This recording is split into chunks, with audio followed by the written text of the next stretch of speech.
హల్లెలూయా. యేసు ప్రభు శిలువలో ధ్యానించిన మొట్టమొదటి మాట మనం ధ్యానించుకోబోతున్నాం. ఎవరు యేసు ప్రభువుని ఫస్ట్ సిలువ వేయమని కోరుకున్నది ఎవరు? ఏ ప్రజలు మనం యేసు ప్రభుని సిలువ వేయమన్నారో మనం తెలుసుకుందాం. ఫస్ట్ ఎవరు యేసు ప్రభుని సిలువ వేయమన్నారు, యేసు ప్రభును ఎందుకు సిలువ వేయమన్నారు అనేది మనం ధ్యానించుకుంటే లూకాను సువార్త 23:34 అధ్యాయం మనం తెలుసుకుందాం. మొట్టమొదటి మాట,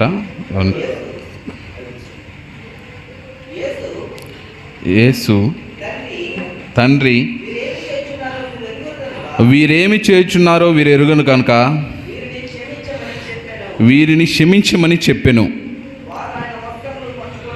వారు ఆయన వస్త్రములు పంచుకొనుచుంటుకాయి చీట్లు వేసిరి.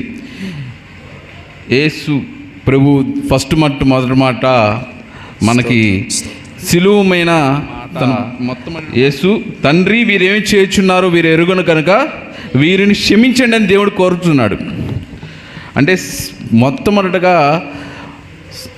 యేసు ప్రభుని సిలువ మీద కోరుకున్నది శాస్త్రీయులు, పరిసయ్యులు, జ్ఞానులు, సద్దీకీలే, ఇజ్రాయేలీలే. వాళ్ళు అప్పటి వరకు యేసు ప్రభువుని ఆరాధించారు, వీళ్ళు తండ్రిగా గొప్ప కార్యాలు చేశారని వాళ్ళు ఎరిగారు. అయినప్పటికీ వాళ్ళు యేసు ప్రభువుని సిలువేయమని వాళ్ళు అప్పటి వరకు హోసన్నా, జయం, చక్కగా దేవుడికి చేసిన కార్యాలు, అద్భుత కార్యాలు చూశారు, ఎరిగారు. కానీ వాళ్ళు జీర్ణించుకోలేక వాళ్ళ ఆధిపత్యం రాదేమని భయపడి వాళ్ళకున్న ఆలోచనలతో వాళ్ళు యేసు ప్రభుని సిలువమయమని కొనుక్కున్నారు. ఇప్పుడు ఎవరు? శాస్త్రీయులు, పరిశీదులు, ఆ రోజుల్లో ఉపశక్తులు వాళ్ళు, ఆ రోజుల్లో ఉన్న పెద్దలు, వాళ్ళు మత పెద్దలు. ఎందుకు కోరుకున్నారా అంటే అనేక కారణాలు ఉన్నాయి. కానీ సిలువ మీద తండ్రి చెప్పిన మాటలు, తండ్రికి అప్పచెప్పుకున్న మాటలను బట్టి యేసయ్య క్షమాపణ గుణం అనేది కోరుకున్నాడు.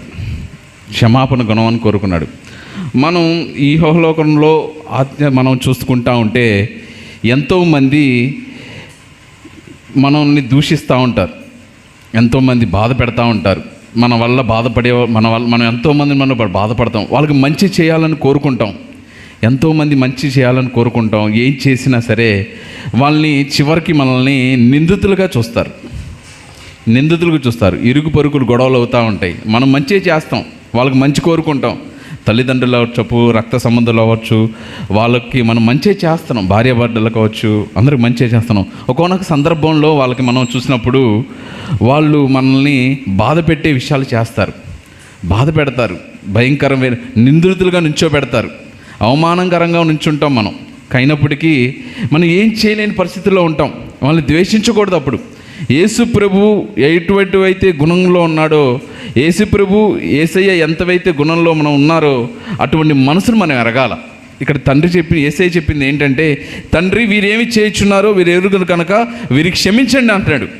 ఎంత గొప్ప మాట అండి అది, ఎంత గొప్ప విషయం, ఎంత క్షమాపణ కలిపిన. ఎంతోమంది భయంకరంగా మనల్ని ఎంతో అవమానిస్తూ ఉంటారు, మనల్ని ఎన్నో బూతులు తిడతా ఉంటారు, బాధ పెడతారు. మంచి చేయాలనుకుంటాం, మన సొంత రక్త సంబంధులే బాధపడతా ఉంటారు మనల్ని.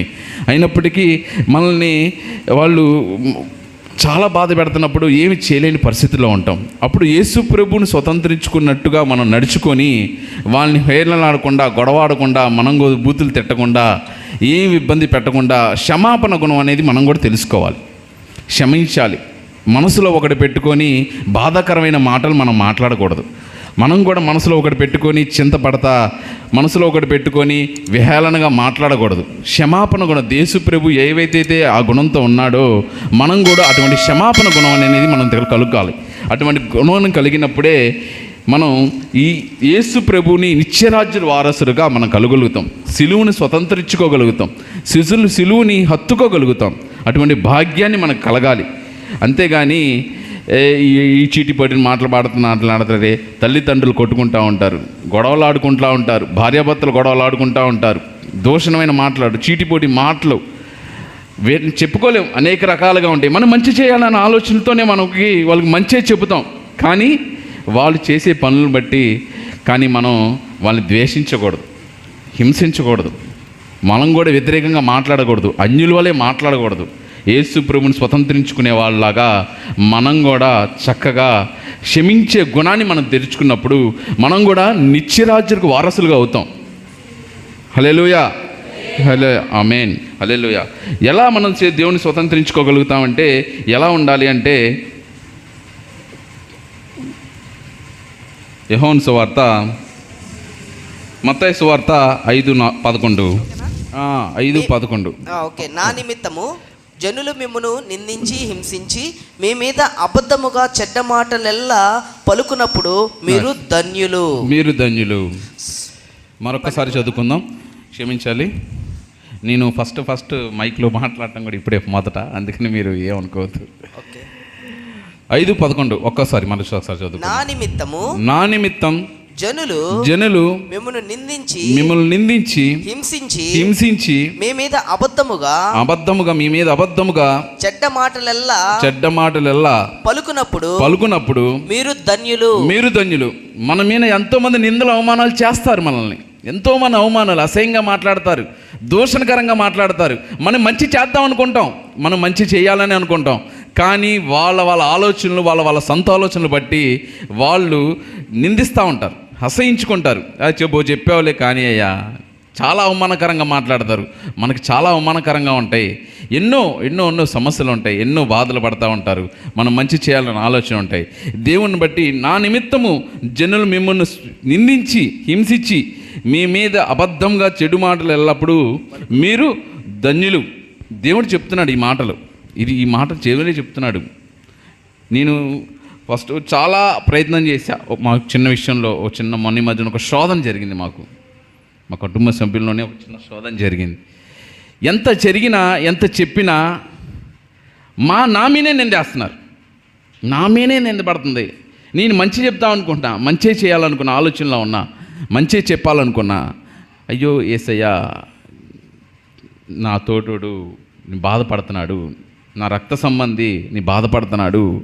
చాలా వేదన చెందాం, చాలా బాధపడ్డాం. కుటుంబ సభ్యులు కలహాలు, ఏం చేయాలో అర్థం కాని పరిస్థితి. ఏది చెప్పినా రివర్స్కి నామేనే నిందపడుతుందే తప్ప ఏంటి ప్రభువా ఏంటి. అప్పుడు వాక్యం ధ్యానించుకున్నప్పుడు మరి పాస్టర్ గారు చేత ప్రార్థన చేయించుకున్నప్పుడు ఒక నెమ్మది కలిగింది నాకు. తర్వాత ఆ నెమ్మది సమాధాన పడ్డాం. నేను దేవుడు చెప్పిన మాట తర్వాత నాకు నిన్న ఫోన్ చేసి, బ్రదర్ మీరు ఒక మాట చెప్పండి అంటే, అన్న నాకు కొత్త కదా, నేనేం చెప్పగలుగుతానంటే, లేదు మీకున్న ప్రేరేపణ బట్టి మీకున్న ఆలోచనలు బట్టి మీరు ఒక మాట చెప్పండి అన్నప్పుడు నేను ప్రార్థన చేసుకొని, యేసయ్యా ఏం మాట చెప్పాలో నాకైతే ఏం తెలియదు కదా ప్రభువా అంటే, క్షమించే గుణం చెప్పాలి అని నాకు బయలుపరిచాడు దేవుడు. క్షమించే గుణం నువ్వు చెప్పు. నువ్వు ఏదైతే నిజ జీవితంలో నువ్వెన్నో అవమానం పడ్డావు, ఎన్నో అపజయాలు పడ్డావు, ఎన్నో బాధలు పడ్డావు, అదే వాక్య రూపంగా చెప్పు అని నాకు చెప్పినప్పుడు నేను చాలా సంతోషపడ్డా. అప్పుడు నాకు ఈ మాటలు నాకు దేవుడు చూపించాడు. దేవుడు చెప్పిన మాటలు ఇవి. ఎన్నో నిందలు ఎన్నో అవమానాలలో మనం ఉంటాం. ఎంతోమంది అవమానిస్తారు, ఎంతోమంది అసహించుకుంటారు, చెప్పి ఎగతాళి చేస్తారు, చెప్పేవాళ్ళని ఎగతాళి చేస్తారు. మంచి చెప్తాం అనుకుంటాం, ఇరుపొరుగు వాళ్ళు కానీ, తల్లిదండ్రులు కానీ, రక్త సంబంధులు కానీ, ప్రతి ఒక్కళ్ళు చెప్తారు. కానీ వాళ్ళని క్షమించే గుణం ఉండాలా. మనసులో ఒకటి పెట్టుకొని బయట ఒకటి పెట్టుకుంటే క్రీస్తు రాజ్యులు నిత్యరాజ్యులకు వారసులుగా మనం అవ్వం. మనం ఏదైతే నిష్ఫలంకంగా మనం మాట్లాడి నిష్ఫలంకంగా మనం చెప్పగలుగుతామో, నిష్ఫలంగా మనం ఉంచుకుంటామో, అప్పుడు మన నిత్యరాజ్యుల వారసులుగా ఉంటాం. చూడండి, యేసు ప్రభు సిలువ మీద వేలాడుతున్నప్పుడు, సిలువ వెలివేయబడుతున్నప్పుడు, తండ్రి వీరేమి చేయుచున్నారో వీరు ఎరుగరు కనుక వీరిని క్షమించండి అనుకున్నాడు. అని దిగంబరునిగా చేశారు, కొరడాతో కొట్టారు, ఎంత హింసించారు. అయినా దేవుడు క్షమాపణ గుణం కలిగాడు. అట్లాంటి నిజ జీవితంలో కూడా మనం కూడా నిజ జీవితం కూడా చక్కగా మనం కూడా క్షమాపణ గుణం కలిగినప్పుడు మనం కూడా నిత్యరాజులకు వారసులకు అవుతామని, వారసులు అవ్వాలని కోరుకుంటున్నాను. ఖచ్చితంగా దేవుడు మనకి ఈ వాక్యాన్ని దీవించి ఆశీర్వదించమని యేసు నామములో అడుగుతున్నాం తండ్రి, ఆమేన్.